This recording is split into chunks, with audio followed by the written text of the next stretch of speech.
social media qabdan kamiyyuu fayyadamtanii akkamitti akkasiin kamii argachuu dandeessan yookiin immoo akkamitti akkasiin ittiin maallaqa argachuu dandeessan guyyaa irraa kana walii wajjin laallaa.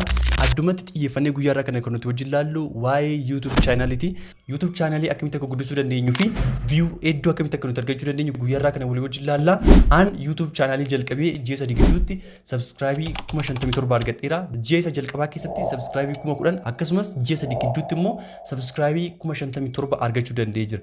Guyyaa irraa kana akkamitti akka subscribe kan argachuu danda'e akkasumas immoo viidiyoo waliin hojjedhu keessaas viidiyoon vaariyaalii ba'an akkamitti akka isaan vaariyaalii naaf ba'an viidiyoo kana keessatti walii wajjin laallaa.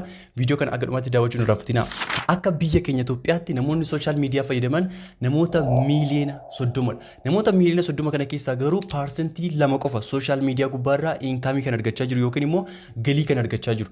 Parsentii 98 afaan garuu social media akkasumatti fayyadamu malee galii tokko iyyuu irraa argachaa jiran. Social media kan isaan fayyadamaniif yeroo itti dabarsuudhaaf itti bohaaruudhaaf malee madda galii irraa argachuudhaaf social media hin fayyadaman. Guyyaa irraa kana viidiyoo kana kanas ni hojjedheef namoota ammoo yeroo social media gubbaarraa galii tokko iyyuu argachaa hin jirre akkamitti akka namoota muraasa parsentii 2 galii argachaa jiran san gidduutti akkamitti akka isin dabalamuu dandeessan viidiyoo kana keessatti isinittan himaa. Jalqaba irratti garuu YouTube kana subscribe gochuun irraanfatinaadha. Kallattiidhaan gara viidiyootti galle. Platformii social media gubbaarratti galii ittiin argachuu dandeenyu keessaa inni tokko YouTube channelidha. YouTube channelin platformii jiran keessaa wanti adda isa godhu monetize ergatee kaffaltii jalqabeen booddee continuously itti fufeeti akka dhumaatti kan inni kaffalaa deemu. Kanaafuu guyyaa irraa kana recommend kanan sin godhu social media qabdan kamirrayyuu YouTube channelii gubbaarratti xiyyeeffattanii baay'ee natti tola. Sababni isaatiyyuu YouTube channelin viidiyoo isin hojjettan amma view isin argattanitti lakkaa'ee wanta isiniif kaffaluuf akkasumas gaafa kaffalu kaffaltiisaa ji'a itti fufee wanta kaffaluuf platformii jiran hunda dursa YouTube channelii utuu jalqabdanii akka kootti baay'ee natti tola. Aan ofii kootii YouTube channelii baay'ee baneetan jira. Yoo xiqqaate YouTube channelii 4-5 ol baneetan jira. Garuu achi keessaa tokkoon isaatiyyuu guddisuu hin dandeenye. Amma YouTube channelii amma bane immoo shanaffaa gubbaarratti kan inni bane. YouTubein ammaan shanaffaa irratti bane kun yeroo ammaa kana subscribe 57 qaba. Subscribe 57 kana kan inni argadhe ji'a sadii qofa YouTube channelii gubbaarratti hojjedhee subscribe 57 argachuu danda'ee jira. Ji'oota isa jalqabaa guyyaa tokko haga 30 jiru keessatti subscribe 10,000 akkasumas ji'a tokko haga ji'a sadii guyyoota 90 jiru keessatti immoo subscribe 57 argachuu dandeetan jira. Isaan kana akkamitti akka argachuu danda'e isinis immoo YouTube channelii bantanii irratti yoo hojjettan akkamitti akka isin argachuu dandeessan kan guyyaa irraa kana walii wajjin laallu. Jalqaba irratti YouTube akkuma baneen daqiiqaa 10 booda viidiyoo kana inni post irratti godhe. Akkasumas ergan daqiiqaa 10 booddee post irratti godhee booddee immoo guyyaa guyyaan dhaabbataadhaan viidiyoo 3 post irratti gochaatan ture. Torbee lamaaf dhaabbataadhaan guyyaa guyyaadhaan viidiyoo 3 post irratti gochaatan ture. Guyyaatti viidiyoo 3 guyyaatti viidiyoo 3 amma torbee lamaatti viidiyoo 3 post irratti gochaatan ture. Akkasumas torbee lama booddee immoo amma ji'a lammaffaa isaatti guyyaatti viidiyoo 2 ganamas galgalas viidiyoo post irratti gochaatan ture. Viidiyoon isinis gubbaarratti post gootan dirqama viidiyoo isin ofii keessan hojjettan qofa ta'uu qabu. Fakkeenyaaf viidiyoo shortii bakka garaagaraatti fuutanii saawundii mataa keessanitti gootanii copyright akka sanatti hin kennine waan mataa keessanitti dabaltanii achi booddee viidiyoo shortii amma daqiiqaa tokkotti edit gootanii guyyaatti isuma 3 guyyaatti isuma viidiyoo garaagaraa 3 post gochuu dandeessu. Namoonni baay'een YouTube bananii YouTube isaanii kan isaanii guddachuu diduuf anillee YouTube channel yeroo 4 ol banee kan inni na guddachuu dideef algoritmii YouTube wallaaludha.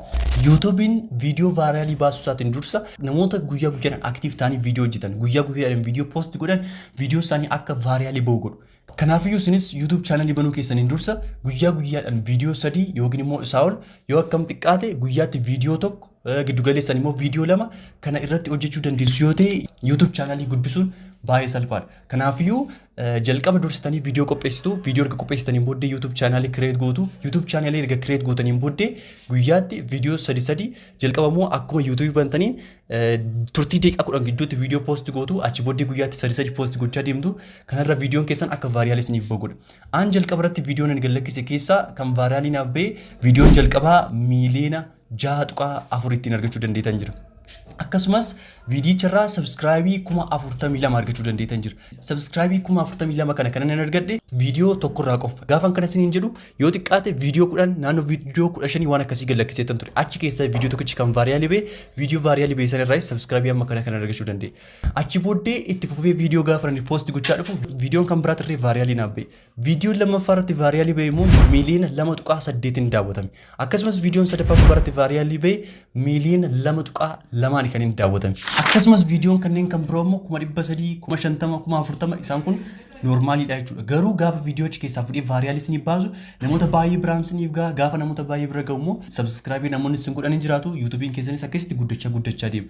Kanaafuu YouTube channel banuu keessaniin dursa wanti nan amma sin gorsu yoo jiraate YouTube banuutti galuu keessaniin dursa dhuguma guyyaatti viidiyoo 3 yookiin viidiyoo 2 post gochuu nan danda'a yoo akkam xiqqaate immoo viidiyoo tokko guyyaatti post gochuu nan danda'a kan jiru jalqaba ofii keessanii murteessuu qabdu.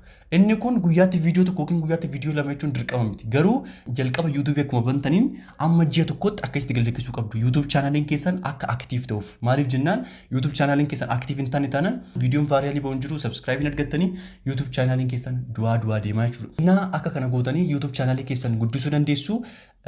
Wanta addatti gaaffisni itti jiraate immoo karaa keessan illee gaafachuu dandeessu. Namoota YouTube kanaaf haaraa taatan subscribe gochuun irraanfatinaadha. Aga Yonaatti waan hojjettaniif thank you. Bye bye.